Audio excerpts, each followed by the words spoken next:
Hey, we're live on YouTube. Awesome. Yeah. It always tells us first, so we'll start with that. Hey, everybody, welcome to the UGASports Live podcast. My name is Rodney DeBulce. I'm joined by Dane Young, Jake Roos, and Hall of Fame former Georgia head coach Jim Donnan. Coach Donovan's at his house. We are here at Classic City Eats. They're back reopened after a slight vacation in which they went all over the place and didn't invite us. We're not hurt. We're just disappointed. But they did make it up to us because they dropped a plate of the mojo pork in front of us. So we're going to tear that up. And I got the dirt pie, too. So Yeah, a little bit of mac and cheese we got going on, some coleslaw. Yeah. So mac and cheese, the coleslaw, the sweet heat. Anyway, good stuff there for our friends here at Classic City Eats. They are back open. The most immaculate dining room you'll clean in your house, I guarantee it. Come check us out at Classic City Eats whenever you get a chance. Let them know that the folks at UGASports sent you. Our shout out to Academia for putting up with us last few weeks. Record sales month for them. And we had some folks come in Saturday, swing by Academia, and picked up a bunch of beer and flights and there stuff. You go. So, great place to eat here in Athens. And, of course, I want to shout out to our friends at Athens Ford and Aaron Overhead Doors as well. We'll talk about them later in the program. As it stands right now, the Georgia Bulldogs are Friday. They started working out, mandatory workouts. They were able to do that, plus walkthroughs. They can actually have a football out there. They can't run drills or anything like that, but they can do the walkthroughs and such, and they can have meetings. They're up to 20 hours a week now. So it's phase 2 of the return to football. And of course, everyone's wondering, will there be football? We have a new column by Anthony Dash at UGASports.com. It's always called the dashboard, where he's talking about what the kind of status is, the fact that there are meetings that are taking place this week. There's a meeting, I believe, Tuesday, today, and Friday. So there's some meetings that will happen. Hopefully after Friday's meeting, we'll have more official word on, what the likelihood there is going to be of the season. We've seen all the different what we've seen. We've heard of a lot of different scenarios under which it would be a conference only, conference plus one, reconfigured schedule, all sorts of things. 8 games, 10 games, 12 games. Hopefully we'll have a better idea after Friday, I'm sure, or maybe it'll leak out before then. Maybe they'll decide it, but that's kind of where we stand. But we can talk about all that later in the show, and I want to get Coach Donovan's thoughts on it. But Jake, I want to start off with, you put out a question on the board, hey, what do you guys want to talk about in UGASports Live? And, we always want to talk about the teams, quarterbacks, Kirby, but recruiting is front and foremost on everyone's mind. So, yeah, what was the question you were getting the most? Well, I think that it kind of was spurred off of last week. We talked about, doing the story with James Williams, and then lo and behold, he kind of up and surprisingly commits to Miami. Really kind of throws a wrench in everybody's plans. Yeah. I'll tell you, I did not know that was coming. I don't think many people did see that coming. But the question that I got pretty widely yesterday was, what's going on with recruiting? Is it time to freak out? And the question kind of evolved into as well, is Georgia struggling more than other teams when it comes to the shutdown? You're seeing Bama and Ohio State still adding to those totals. Georgia, it's felt like slow going over the course of the summer. So I got in touch with my man, Coach Donnan, and I said, hey, just be ready for this one when we open things up. Coach, is it time for the people to freak out about recruiting? From my standpoint, I'm pretty much a homer for Georgia, but I'm also a guy that's objective. And part of this show is to state the facts. And I think if you just look at Alabama, first of all, because going into the month of June, they were 50th in the country. And then the last 2 months, they've come on like gangbusters, particularly with some out-of-state 5-star guys. They've gotten three guys out of Florida that I'm sure Florida would like to have, Florida State and Miami. And then they got that defensive tackle Payne from up in Michigan too. So they went from being everybody there was freaking out on Bama's sites. I mean, Roddy was even asking me what was wrong, which I don't know what's wrong over there at Alabama. But so I think the timing issue is something that all of us have had to deal with without the camps, without the in-person visits here on campus, unofficial or official. And, we haven't really done as well on the out-of-state players. We've had a great year in-state. We've lost a couple that, we'd like to add too. But so I would say my answer is I'm pretty much open-minded just because of the dynamics of the situations. I just think we're going to have a massive amount of decommits once things open back up, because kids right now, it's just like anybody, you know, guys that need unemployment checks, they're going to grab them. I mean, same thing with scholarships. You afraid, you know, people put the heat on you and they, hey, I'm going to take it because I might not have it, you know, bird in the hand. So we've seen that with a place like Tennessee in particular, who didn't get quite as many 4 or 5 stars as these other schools, but they have had a lot of players. So I would just say, in a capsule analysis here, we're not as in bad shape enough to go freak out, but we are in a situation where we need to be concerned, because we've got to get the guys that are left on the board and hope that we can turn. I remember last week you said it wasn't over with Burke. I feel like it's not over with Burke. I feel like it's not over with a couple guys, but we got to close hard on Munden. We got to close hard on Mims, who I feel like we got. And, you know, we've had some situations here that are different. Marshall Malco left, and we had a reorganization there, but I felt good about, Kirby felt good about the move there. And we lost Coley, who's really dominant in South Florida. And some of those kids, I think, were coming here, look the other way. You look at Turner, you look at Brinson, you look at for sure Williams. We were in good shape with all those guys. And then all of a sudden, Newt transfers, who's from South Florida. I don't know if he had anything to do with Williams not going on to Miami or not, but a lot of things going on off and on there. But the bottom line is, Kirby's always been a great closer. He's got to have a chance to close. You know, right now, you can't talk to the guys except on Zoom. We've had a good plan on Zoom. We got a lot of things going there, a lot of virtual visits. And right now, I would just say I'm concerned, because you got to finish. Just because you finished before doesn't mean you're going to. But I think the number one reason right now we are not closing out, guys, is a lot of these guys don't think they can play here. That was my point. We lost Grimes. I guarantee you, Grimes looked at our cornerback situation. He was looking at coming in early. And if you were coming in early to Georgia, I wouldn't think you thought you could play very early. Same thing with linebackers. We got those 4 linebackers playing with Carter. I just think that hurts us as much as anything. They're using that negative stuff. Georgia's got too many players. Of course, they say that about Bama too, but the difference in Bama is they've had some national championships and we haven't. So that's my answer, my final answer, and I'm going to dedicate it to Regis Philbin. There you go. Hey, shout out to Regis. No, I actually said the same thing on the board yesterday, and I really do think that that's kind of the case right now. Is you've got twofold going on. Georgia's depth is working against them, and the opportunity at Ohio State and Alabama to get to the national championship feels a little clearer, I think. I said a win against Bama in week 3 or whenever it happens to be now would go a long way, I think, to getting some kids, starting to rethink about that, because I think they want to say, okay, well, can Georgia get over the hill? And I know that we've talked about this before. This was a problem that Mark Richt ran into, but, it feels like they're right there. You've got those two concerns. And like Coach said, Bama's able to sell, hey, you can come play here. I don't know if you'll get on the field immediately, but by the time you leave here, we'll probably get a national championship on your ring. Well, I don't even think it's the national title thing, because I think to most kids that is a secondary or tertiary of importance, because they're like, I want to play. I want to play now. I need to get my film. I need to be able to show it to the NFL. And I got to stay healthy, get my film, and get out. Yeah. How many of them say, I want to go to this school to play for a national title? A few do. How many of them say, I'm going to play my next 3 or 4 years? Sure. Every one of them says, I'm going to play my next.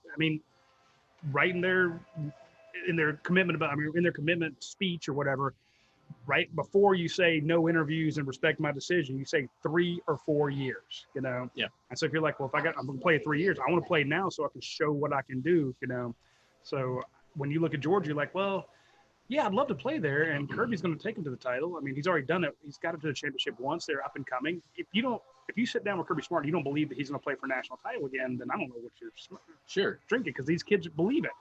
But they're like, I have a better chance going here or there, and getting my time in. So if you can point to Alabama, how well they've had a bunch of 5-stars. Yes, they have. So is Ohio State. So is Clemson.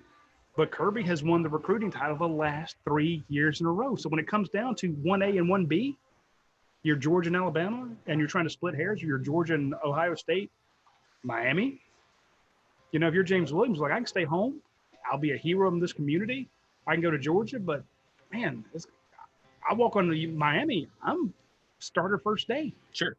He's king of Miami, too. I mean, yeah, absolutely. Yeah. For the rest Let me point out one other thing here before we get a different train of thought. I would say to all the Bulldog fans, do you like the fact that Newman is here? Do you like the fact that JT Daniels is here? Do you like the fact that the McKitty is here from Florida State? Those are 3 guys in recruiting that we've added to our team since last year. So that's just fantastic in my mind. The fact that I hear your positivity and. But I mean, really, anybody that's saying looking ahead, the glass is half empty. Boy, it's half full from the standpoint of adding those 3 guys between our team last year, and not to mention Ringo, Washington, Milton, blah, blah, blah, blah, blah, blah, blah, blah, blah, blah, blah. All those guys that we got that we have coming in to supplement the present defense, Carter, those guys. So I hope that everybody wants to just get after my ass about this, because I've got plenty of ass left, but I really feel good about the fact that we still got some bread out there to put on the table, and we'll come through. But I wanted to reflect on the fact that the ultimate squad guy, Kirby Smart, supplemented this team unbelievable with those 3 guys. Really helped us. And for him to get both of those quarterbacks, and people saying he's losing his touch, you got to be kidding me. Yeah, I want to go to Dane real quick. Dane, address the point the coach just made. When you look at it from a whole, I mean, a lot of us get caught up in the class of 2020 recruiting rankings, the class of 2021 recruiting rankings, the class of 2022 recruiting rankings. That's all great, but those are freshmen coming in who you hope to have an impact. And ideally, in the perfect world, most of them can redshirt because you're so loaded at all the other positions, you don't need them yet. But Georgia needed a quarterback. Georgia needed 2 quarterbacks. They got 2. They needed a tight end. They got 1. It's seems to me like I've been hearing Jamie Newman's name in Heisman chatter. Was it Davey O'Brien Award? Yeah. Not on the watch list. Speak about that a bit, if you would, Dane. I mean, I've hyped up Jamie Newman, I think, as much as one can. I think he's tremendous. Did the film review, that's why I went to you. From what I've seen from him, from the PFF stats to what he did at Wake Forest with a cast that, frankly, is not all that talented, to get that guy. I mean, he's going to be, if he plays, there's a chance he's one of Georgia's most talented quarterbacks in program history. I mean, that's not a small get by any means, even if it's only for one season. I'll say in terms of recruiting scares, I've seen the narrative like, well, is Georgia going to be struggling in South Florida or in Miami with all the changes? Maybe there's something to that, but I would be more concerned if James Williams would have been from Georgia in this case, and Ed Reed came up here to get him from Georgia. I mean, the fact is, in South Florida, if Ed Reed is telling you, hey, come here, come work with me, man, I don't know if there's a single player in the last 15 years that was a former NFL guy that those words would hold more weight than Ed Reed in South Florida right now.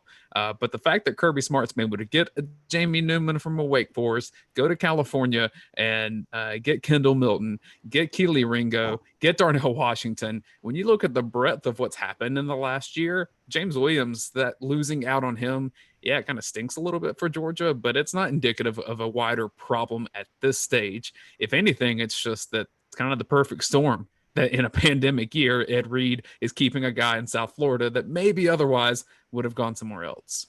I think another consideration, too, that we have to talk about when we're talking about Georgia recruiting versus the Ohio States, the Clemsons, the Alabamas, is the proven NFL track record of success behind those guys as well. And that's just as important as anything. Now, it was a big boost for Georgia to get DeAndre Baker in the first round. It was a big boost to get Isaiah Wilson and Andrew Thomas last year. Their position coaches are gone for all three of those guys. So now you're turning over to new guys. How are they adapting? Will Charlton Warren be able to continue the development, keep Eric Stokes where people think he can land in the draft? Does Jermaine Johnson take a step forward like everybody was thinking this possibly last year? Do you see that from him this year? These kids want to continue to see the development and see these guys landing in the top rounds of the draft. Well, I think that's as important as anything. Well, that's my point when I say it's not all about the titles to these kids, because they also will say, why did you pick Alabama? Why did you pick Florida?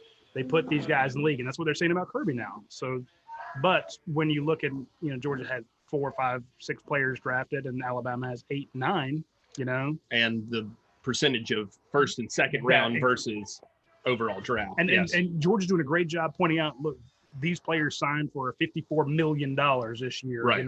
And that's great. But when Ohio State says our guys signed for 117, I'm just throwing numbers out. But point being, you're back to apples and apples. It's like, well, these programs are both going to get me where I want to go. I want to get to the NFL. That's number one. And they're both they're the same distance away, or my family can make this one more than that one. But that one just had 3 back-to-back signing classes that were number one, and they're loaded at my position. This other one has recruited really well at my position, but those guys are like 2 years older than me. It wasn't last year they picked up 2 5-stars at, my spot. So sure. I'm going to go to this school that's proven track record. And how much too would a huge year from a guy like Malik Herring, benefit Georgia from a defensive line standpoint? We've talked about this a lot. I don't think they've had a defensive lineman drafted since John Jenkins, so in the top 5 rounds at least.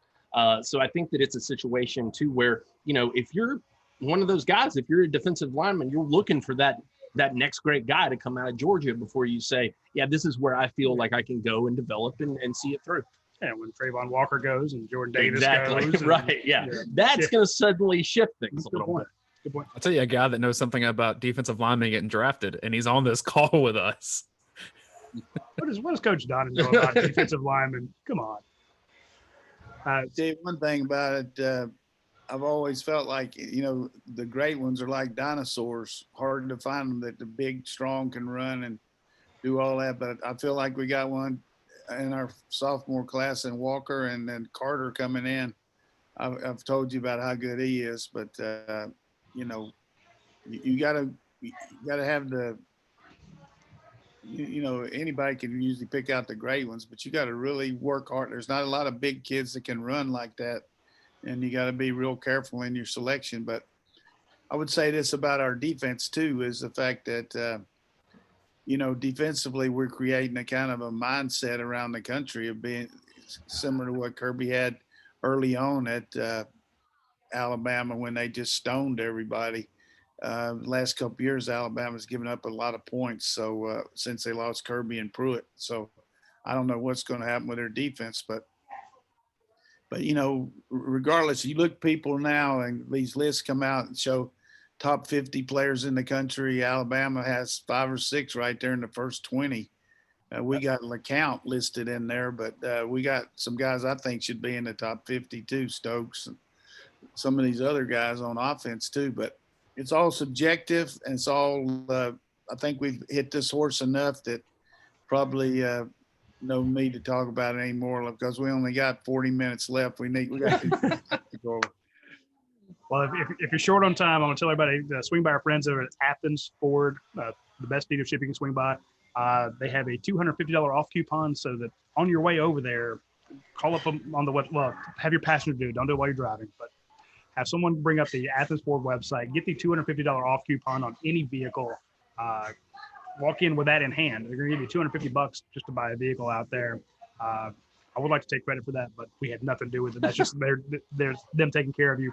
They have fantastic specials on the 2020 Ford F-150. You can get 0% financing right now for 72 months.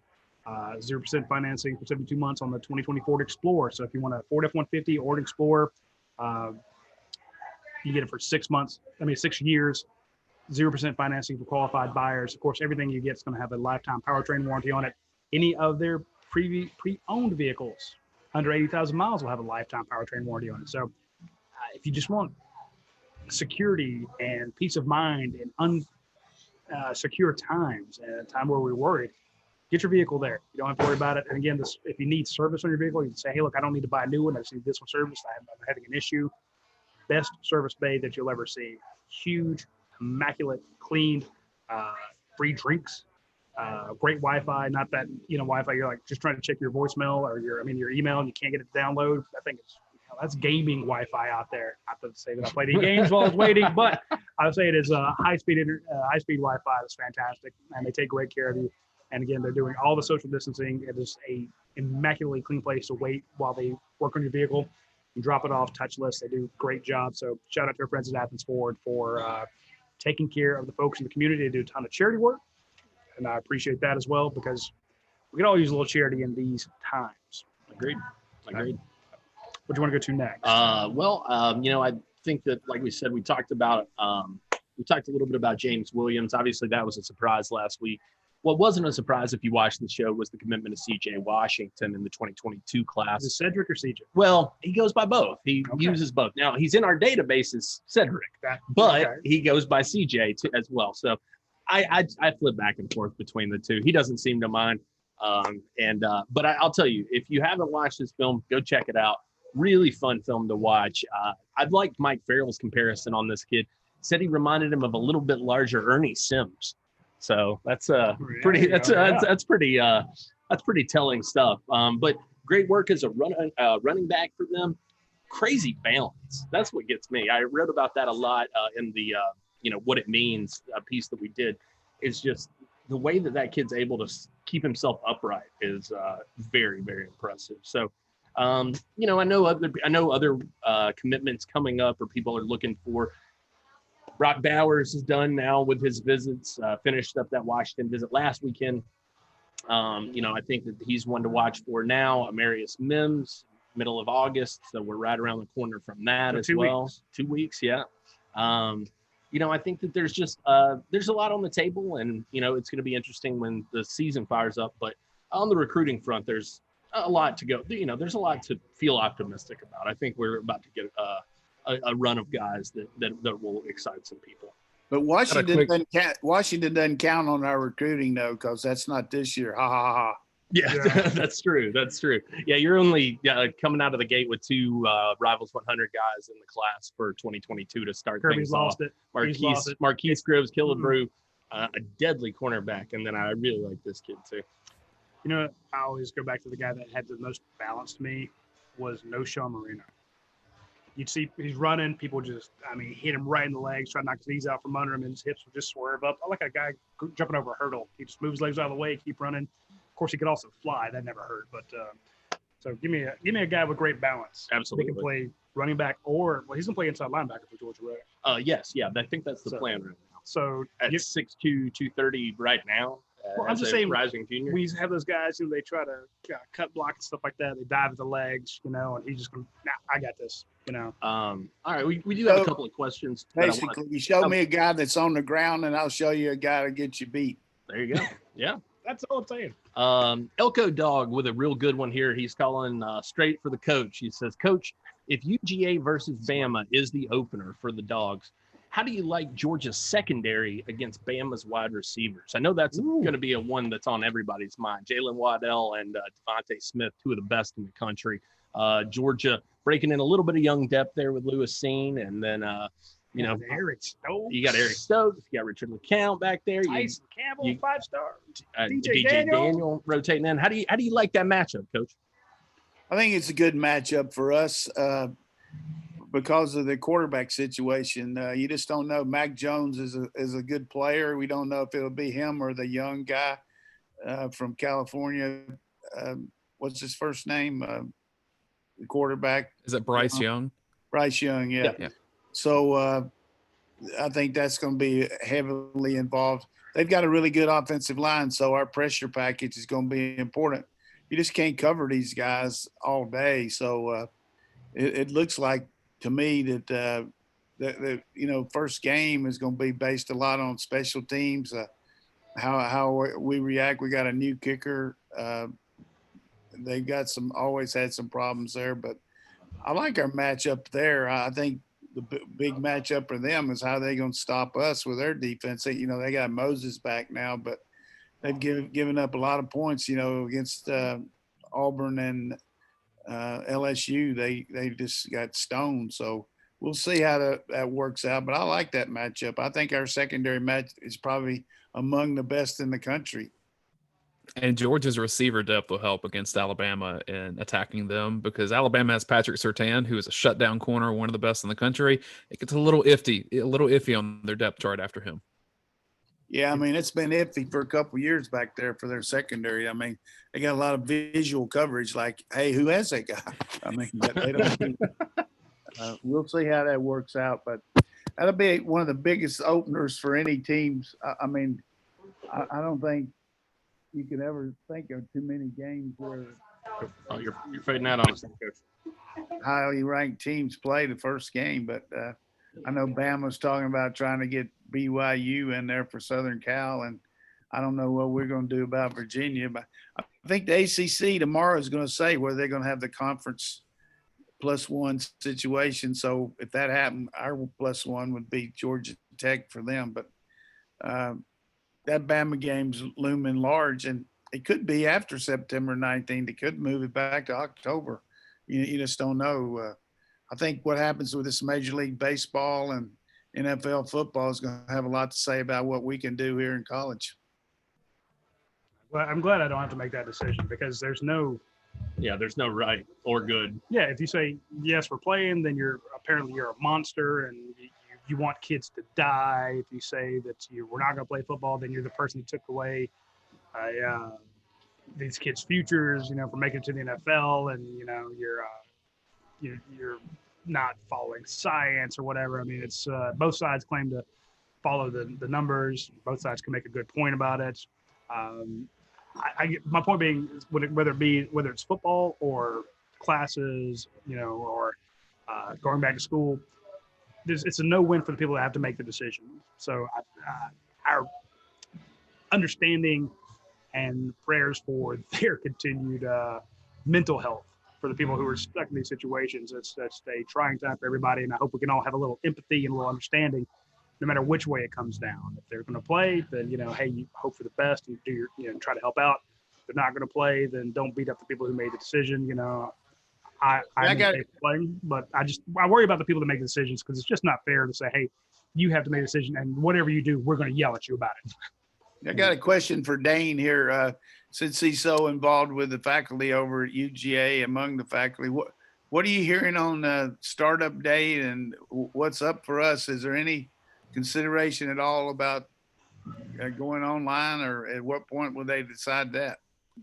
So I think a lot of it's going to end up being class specific, just because of how many people can be in each room. So if you had a class that was normally 120 people, you're not getting 120 people in a classroom in the fall. I just don't see that happening based on the conversations that I've heard. They used to allow me to sleep in those. I think maximum in those rooms would be 20 or 25 per. So there's going to be some funky hybrid things where maybe most of it's online, but you meet once every 2 weeks with the professor in that time period. As a whole, they're trying to have in-person classes right now, and that start date for students, I think it's mid-August. It's on a Thursday.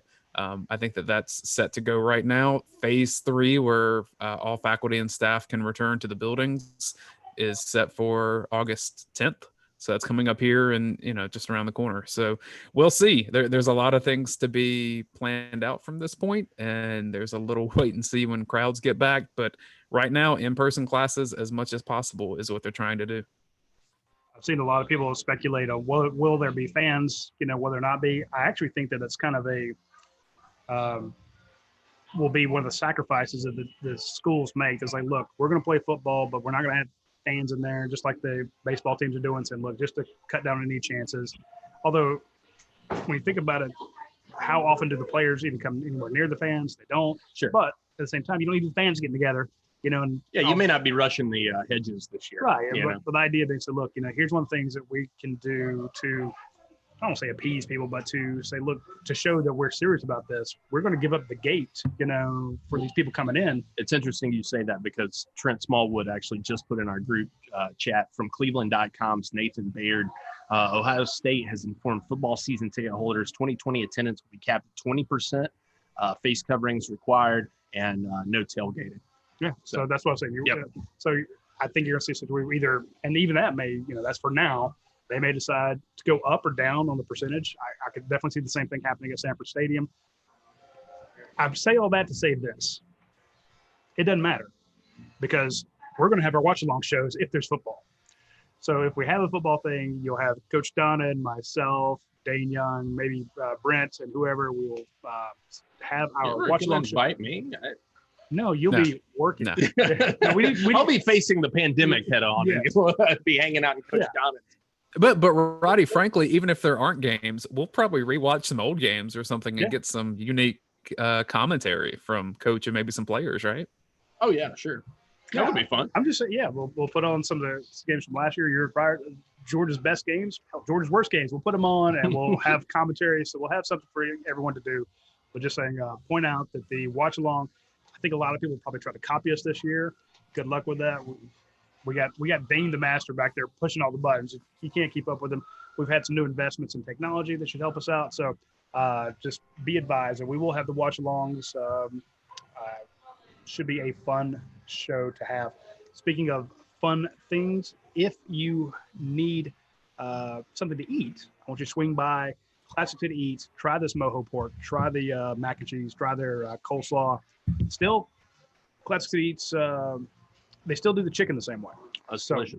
So when you show up, you're like, hey, I want chicken. They're going to cook it then. It's not under heat lamp back there. So while you're waiting, have some of the fantastic beers they have here and give them a shout out. I also want to point out, if you say, hey, I'm not in the mood for chicken, you want something, a great flatbread, a great triple letter sandwich, swing by our friends at Academia Brewing Company. Like I said, I knew some folks that have been watching the show. They came in last Saturday. They sent me a note showing me all the stuff they had ordered. Huge plates of food, the salmon plank, the wild mushroom flatbread. Beautiful. Look great. They didn't get the Brussels sprouts. I don't know what's wrong with them, but even you can't sell a Brussels sprout, man. Come on, dude. They are good. The entire plate of Brussels sprouts. So, of course, then they have fantastic beers. And he showed me they got about 5 of the 4 packs of beer, and then anyway, just saying, people that watch the show, we appreciate it when you go hit up our sponsors, and we also appreciate it when you let them know that we sent you there. So, and our shout out to the Academic Brew Company, who yesterday delivered like 300 meals to the ESP program in Martinsville. So, it was an extra special people program. So, they're doing tons of charity work out there. Notice it's a theme because all of our sponsors do charity work because they're Georgia grads or Georgia fans, and they're good people. Quick update too on Classic City Eats. Hours right now, Tuesday through Saturday, 11 a.m. to 7 p.m. Sunday and Monday, you can contact them about catering any event that you would like as well. So I think if anybody catering an event would be wise to give them a call. Oh, yeah. Well, hey, the football team does it all the time. That's right. So if it's good enough for Jamie Newman and Jordan Davis and Eric Stokes, it's good enough for you. Hey, Coach, I've got 2 questions for you as we move along on the show. First, this is from Jordan Green, and he wants to know how quarterback depth will affect practice. He asked, with the overall increase of talent in the quarterback room, how much more efficient will offensive practice periods like Skelly and routes on air be? Well, I think you're going to have, for sure, all those quarterbacks going to be looking around, watching the other guys when it's not their turn, and instead of having some walk-on throwing the ball like we've had the last couple of years. There's nothing wrong with the walk-ons we've had, but you're going to see a lot more accuracy, a lot more when he says efficiency. I mean, you hate to run a route as a receiver and the ball be thrown behind you or on the ground and all that. So you'll get a lot more reps that are quality reps. And, we do the deal where we go have 2 groups working at once. So it's going to enhance that. So on one field, you'll have the ones and the threes, 1 offense and 3 defense. And then on the other field, you'll have 2 offense and 1 defense and 4 first, like that. You know what I mean? So you have actually 4 teams working at once, but they alternate on those 2 fields. So a lot of good reps we have. We get about 4 times the amount of reps that you would have in a normal game in practice every time we go out there. So it's one of the most organized things I've ever seen. So it's called a 2-spot. You got 2 different spots on the field that you're using those. And I feel good about the competition. I wouldn't think that you'd have Newman and Daniels on the same field at the same time. One would be running the first group at the one end and other running the first group at the other. And the other guys get to get some good reps too. But we got a lot of good players there at quarterback. And we brought in, which nobody's mentioned, the transfer from Nevada is here who played with Don Blaylock in high school. So he's here too. And you got him and Priestley, and we just got them stacked up out there. I do want to point out something the coach talks about when the bad rep. So we've been out there, and I mean, especially in years where they had quarterback competitions, and Jake or myself or Patrick Garvin or Anthony Dasher, we would chart each throw. You know, we only get like 7-10 minutes. We're like, okay, Jacob Eason throws to, you know, whoever. And then, you know, next up is Jake Fromm, and his throw, you know, it's a 9 route and it was on the money, or it was a square out and was a little high and stuff like that, just to kind of list them all out. That way we'd have a fraction of 1% that we could say, this is what practice looked like, the part that we saw. Again, don't read too much into it, but at least it wasn't just our impression. It was actually a list of what happened. And I always felt bad for, like, when you get down to the lower, the 3rd, 4th, 5th string wide receiver, and he's going out there and you got a walk-on who throws the ball, like Coach says, behind him. Here's a kid trying to move his way up the depth chart. He's not getting the pass from the number 1, number 2, number 3 quarterback. He's getting it from, you know, a walk-on. And I'm not ripping on the walk-ons, but we've heard Jim Chaney and James Coley and Schottenheimer and, you know, Mike Bobo, like, what the hell was that? They're not kind to them just because they're walk-ons. It is. No, they're like, because they want to see, like Coach said, they want to see a good rep. They want to see the pass. They want to see they want to see their quarterback throw it right.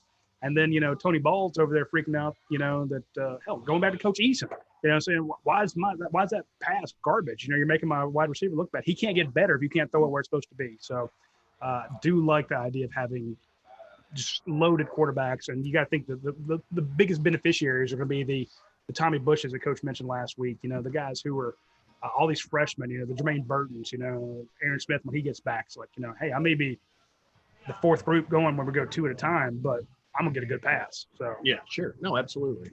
Well, and Coach, with those freshman receivers, I mean, it's almost more important than ever to have good reps to them based on the year that we've had. I guess coaches are getting a better look at this incoming freshman class now that they're able to work out and soon be practicing. Are there any freshmen that are kind of under the radar, in your opinion?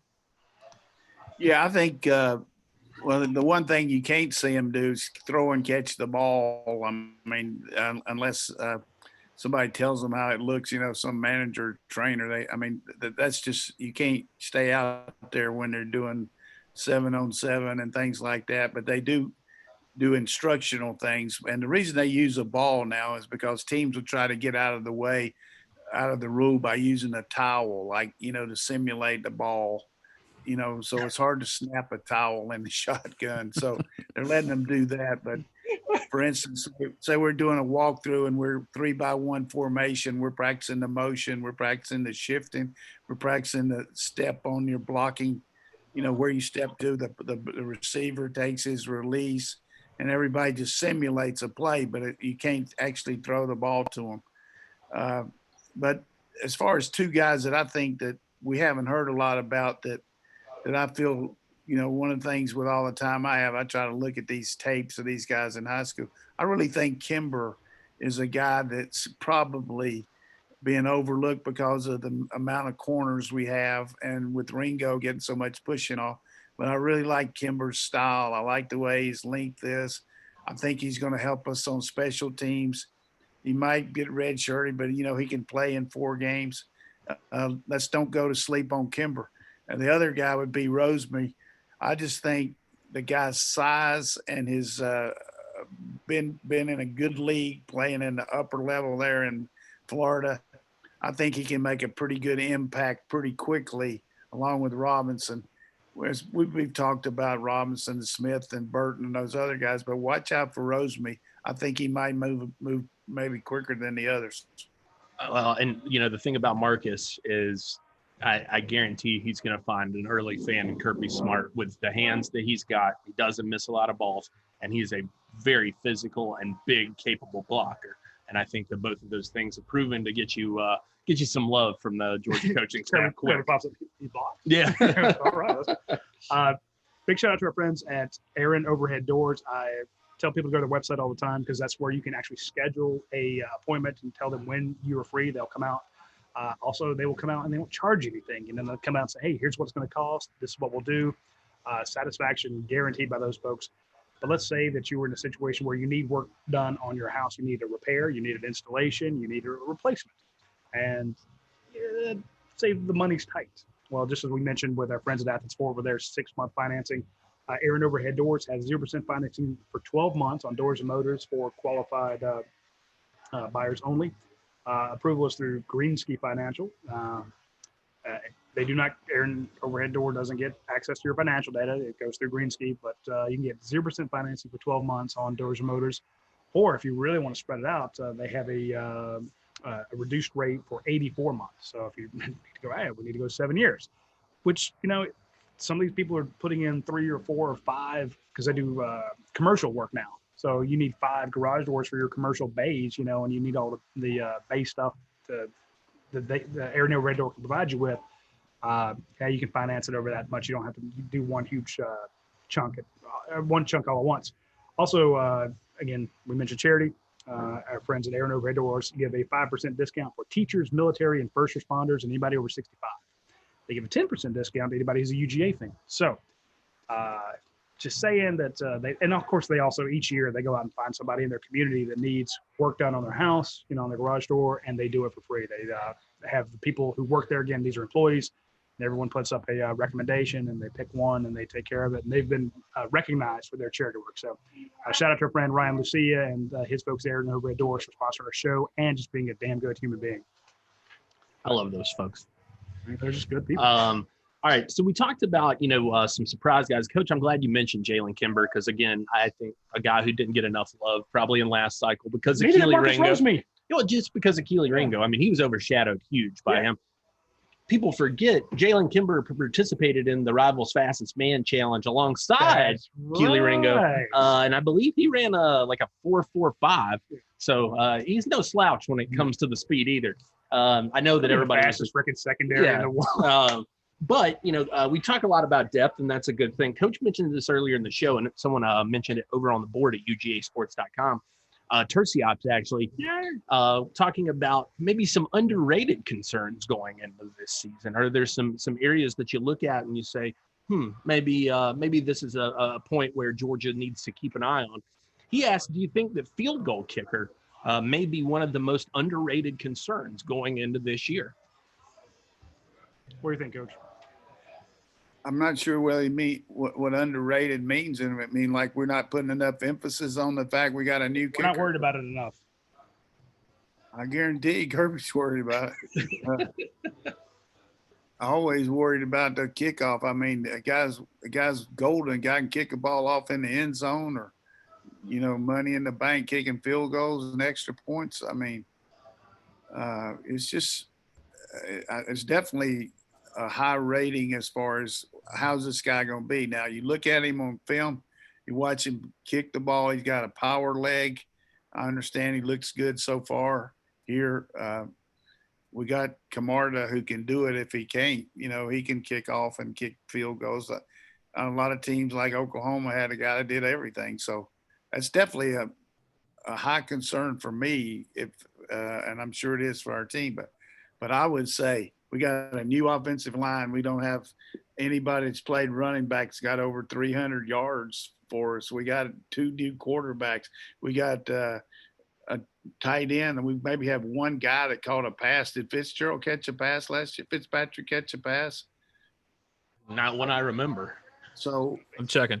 Those are definitely question marks there that to me are highly rated as far as concerned. But I feel like we got plenty of stuff to work with there. But and not enough. Everybody talks about, hey, we got a new coordinator. No, we got a lot of new players. I mean, counting on these guys to step up. And some of these guys like Erickson and Condon and those guys got to step up and give us good depth and maybe compete too. So, Truss and McClendon, all those guys, they got their opportunity now. So, let's see what they do with it.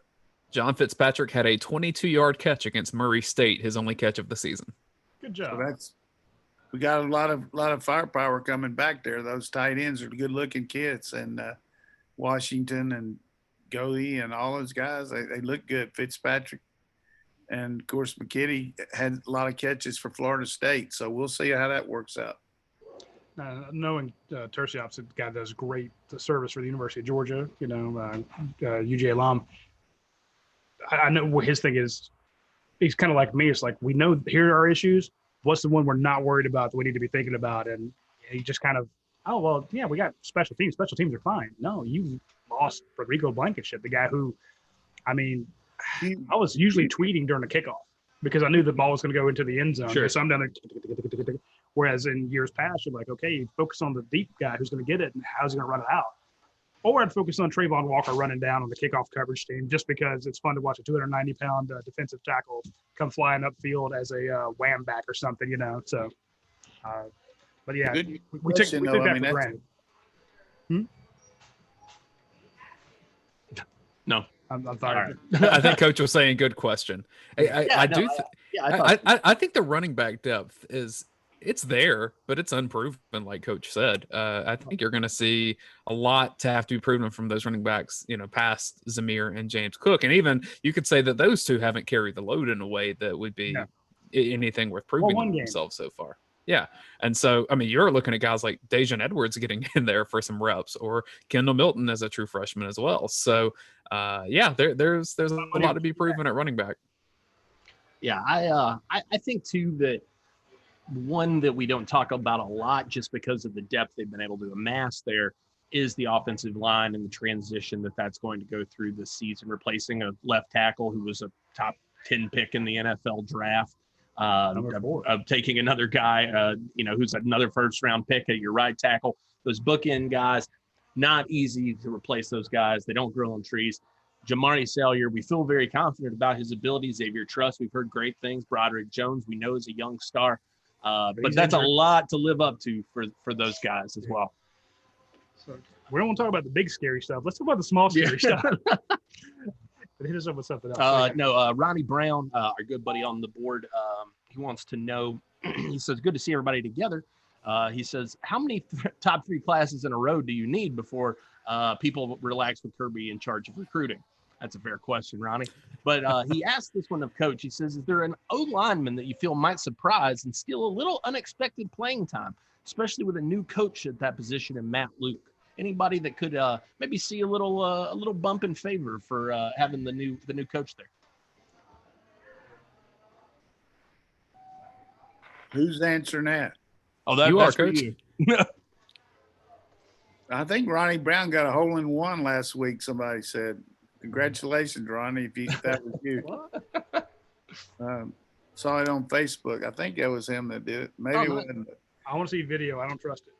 But, I mentioned last week, I think we got to really get some quality time out of Erickson just because he got some, a lot of good work here the last couple of years in practice going against the number 1 unit and all that. But I would say the real question mark for me is which one of these guys between Truss and McClendon are going to be the ones to really make a move, because you got Ratledge and Jones, pushing there to see. So you essentially got 4 freshmen, 2 redshirt freshmen and 2 true freshmen to see which one of them can, make the move there. So that question mark, and then Schaefer's health, with his neck.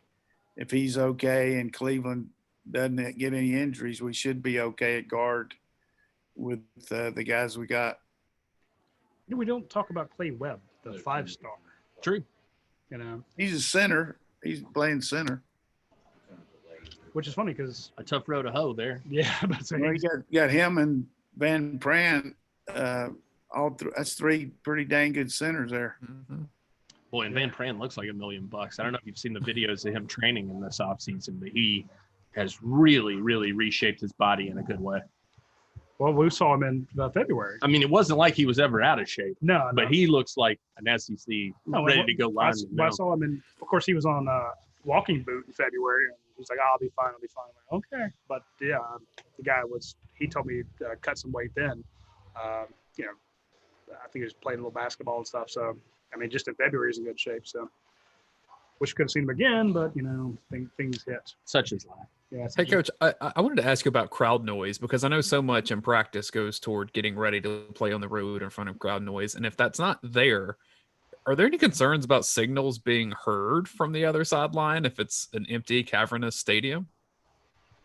Yeah, I mean, you could probably do that, but I think you're going to see not as good a pass rush without crowd noise because, the line's going to be able to hear. You don't have to use a silent count. You can use your count now, and the D-line can't really get off on and beat the O-line because they see the ball moving. The offensive line doesn't hear it.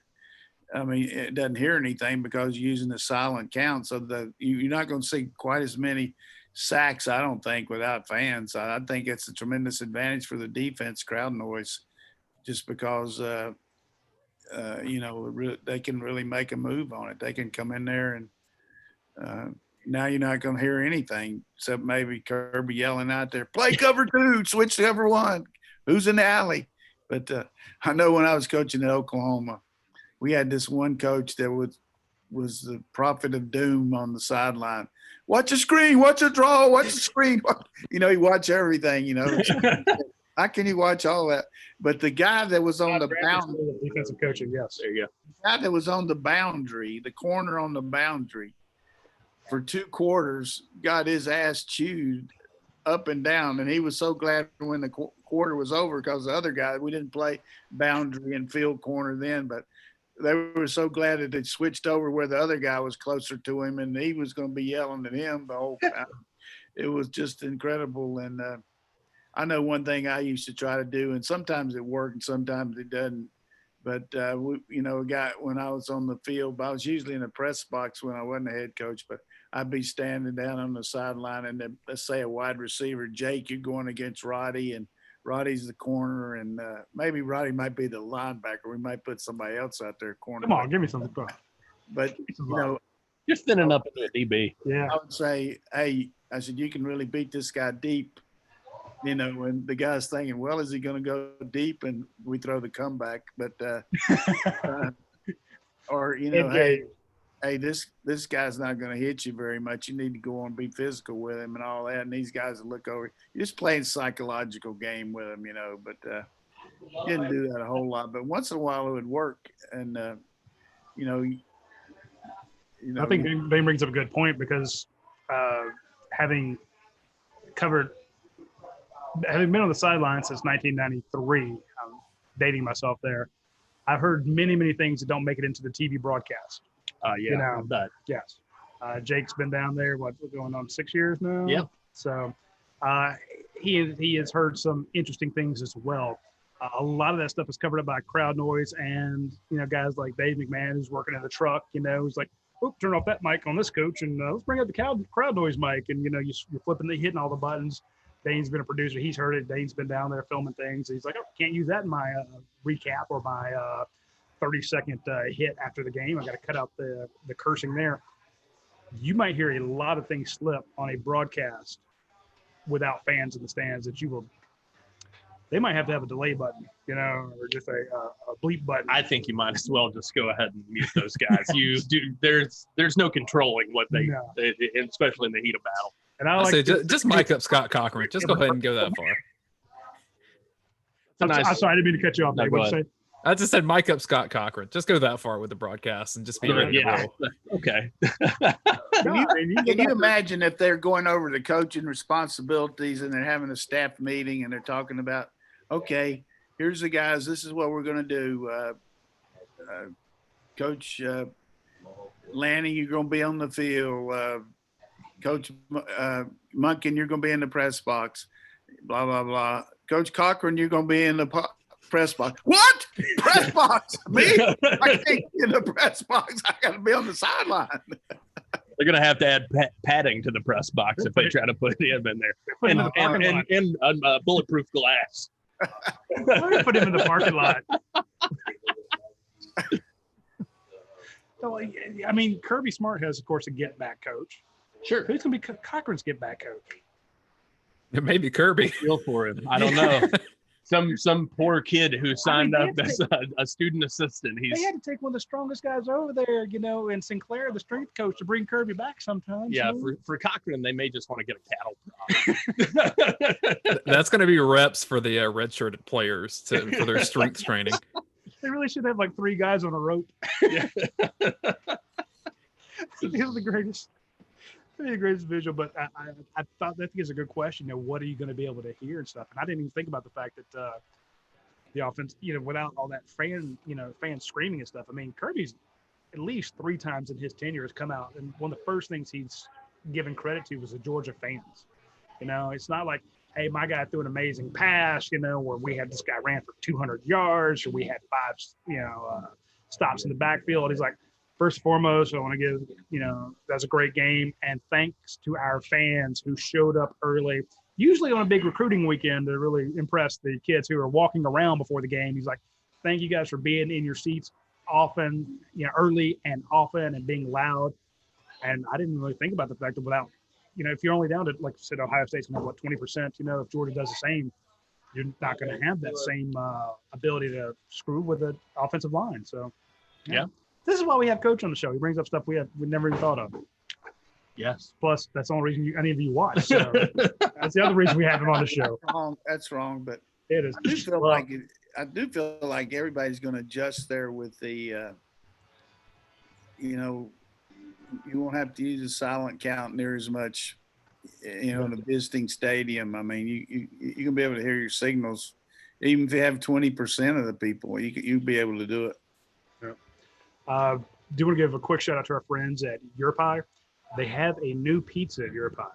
Sad to see the peach and prosciutto go, but if you had to replace it. Well, remember the peach and prosciutto is seasonal, I know, yeah. And they only have the highest ingredients. And so just like if you go by your local artesian grocery store and they're like, oh, well, we don't have that this week. The peaches, are in and out. So they're like, okay, we have to move on. So what did they move on to? It's exciting. It's chicken al pastor, which I'm just a sucker for al pastor anyway. Hand-tossed dough, marinara, mozzarella, topped with a homemade pineapple salsa. So they're keeping us up with the fresh fruit. I appreciate that. Fresh jalapenos, grilled chicken, a drizzle of chipotle ranch, and a little bit of lime squeeze to finish over that. If you're not watching, that's ridiculous. If you're not watching, Jake just recited that from memory. He did not really. Point being, they have completely customizable pizzas. You walk in and you tell them which dough you want, which sauce you want, what cheeses, and then however much of which toppings you want. You can add as many toppings as you want. They don't keep charging you $1.50 each time you add a new topping. You put whatever you want on there. Completely customizable. They throw into a fantastic oven. Those ovens give you that super crispy crust on the bottom without burning anything on top. By the time you've gotten your drink or your beer and you sit down, they're putting a hot and ready pizza in front of you, but they do have their specialties. I'm a Southern Heat guy. My wife loves the Nat. My son loves the Ishka. I'm going to have to put this al pastor in my face soon. I'm just saying. So then they have the specialties like this al pastor. So it's like, hey, we can do customized, but if you trust us, here's something you'll like. And when they came out with that peach and prosciutto a couple of years ago, we're like, that's insane. Who would eat that? And we tried it and loved it. So the al pastor is going to be good. And I do want to give a shout out for our host here at Classic City Eats for putting this mojo pork in front of me. I had a bite of it before we went to air. That's why I didn't think you'd be able to finish the show. I'm just dripping. It's so good. So big shout out to our friends at Classic City Eats. Remember, Tuesday through Saturday 11 to 7. So, and of course, Sunday, Monday, if you need it for catering, check them out. The folks, of course, UGA football uses them all the time, especially when they have recruits in town. Of course, you can't have that anytime soon, but when the recruits are allowed to come back, I guarantee you the call will come in to Classic City Eats to cater. So it brings them up. Anything else we need to touch on, because we're kind of out of time? Yeah, we're wrapping up on this one, I think. I do have one quick question for Coach in the chat. This is from Chuck Ward, and he does ask. We're talking about how inexperienced some of Georgia's offenses with some of the changes. How much will it help that Georgia's offense will be going against one of the most elite defenses in college football when practice begins? Well, there's some good news and some bad news there.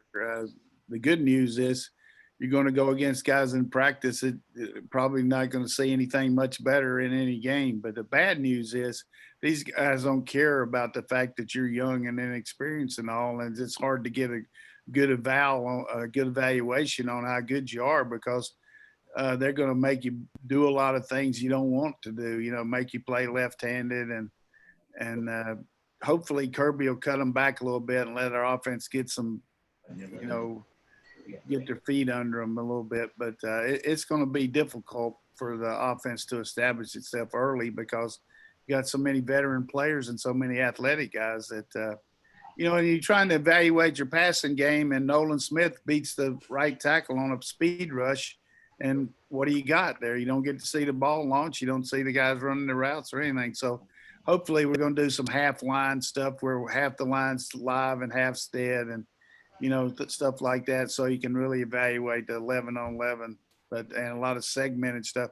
And because of COVID, you're probably not going to see as much 11 on 11 as you normally would. You're going to see, maybe the backs against the linebackers with the tight ends and the linebackers, and the wide receivers against the secondary, or the O-line, half the line on one side live, half the other side on the other side live, just to avoid pile-ups. Right. You mentioned, Coach, you touched on something there that I thought was interesting. You mentioned trying to pull the defense back a little bit to give these guys. I mean, how much of a concern is it, that you could kind of wreck the confidence of these guys if you don't just pull back the hounds a little bit on them? Yeah, I used to really chap my ass to go out there as a head coach, and the first day they bring a corner blitz against a freshman quarterback. And I said, look, what are you trying to do here? Are you trying to win a national championship the first day of practice? I said, we're all going on the same bus here. Let's work together here. So I told the two coordinators, I said, look, let's keep it simple here. And when we're going out there with the younger guys, let's just let them go against some base stuff, and so we can evaluate them. Because you don't get to evaluate a guy when they're getting beat because of assignments. You want to see their athletic ability and let them learn what to do too, but don't make them look bad doing stuff that's the hardest thing to go against early on, So that's another thing that hurts you not having spring practice is you're not going to be near as far along in your player evaluations for this new staff on offense for sure. And then they're going to have to, like I used to tell them, our defense, I said, hey, we're not your scout team out here. We're trying to get our team ready on offense too. Of course, I was a head coach, but I was on offense. And you got to make sure that as the head coach, you're being fair to both groups. So sometimes you go into scrimmage, and on the way over there, I tell the defensive coordinator, I said, look, if you want a job tomorrow, I don't want any blitzes the first quarter. And no, I would never fire a guy, but I'm just saying we don't need any blitzes right there. And then I know in a spring game one time in Missouri, our head coach said no blitzes, nothing like that. The first play of the game, the defense brings a corner blitz and hits our guy on the blind side. And Warren Powers goes over and asks him what happened. He said, Coach, he did that on his own. So there's a lot of competition out there. And that does bring up a good point. There was a wide receiver last year, came in freshman, was having a hard time getting open, and he's going up against, the Eric Stokes and Tyson Campbell, DJ Daniel, guys like that. It's a hell lot easier in high school, but he's going up against some all SEC guys, some 5-star guys. And he was quite frustrated. He's like, I'm going to give you one more story. I know we got to get off, but I'm going to give you one more quick story because people always want stories. But we used to have at Oklahoma, we had really good defense there. And Tony Casillas was a nose guard, made Hall of Fame. And then he played at Atlanta. He just a killer nose guard. And one day we're getting ready for practice for a scrimmage on Saturday. And Switzer comes in there and he said, is Casillas going to practice today? And they said, yeah, we're planning on losing. He said, look, I don't want him in there one snap. We can't evaluate the other 10 players because he whips the center's butt so much. We don't ever get a playoff. So keep his ass on the sideline. So Tony was on the sideline. We had a good scrimmage, but that just goes to show you can't evaluate the other defensive players either. Like if you got a great pass rush and they're always rushing the quarterback, your secondary doesn't get tested because the quarterback doesn't get the ball off. So that's one thing Kirby's good about on the scout team. If they get a pressure on the quarterback, he won't blow the whistle. He'll let the quarterback jump around and then still throw it because you want to react to the ball in the air and see how they do it. So there's a lot of things you got to get ready for. And I sure hope we get to play. I tell you, it fires me up talking about football here. We need it bad, man. We need it. That was a great question, Dane.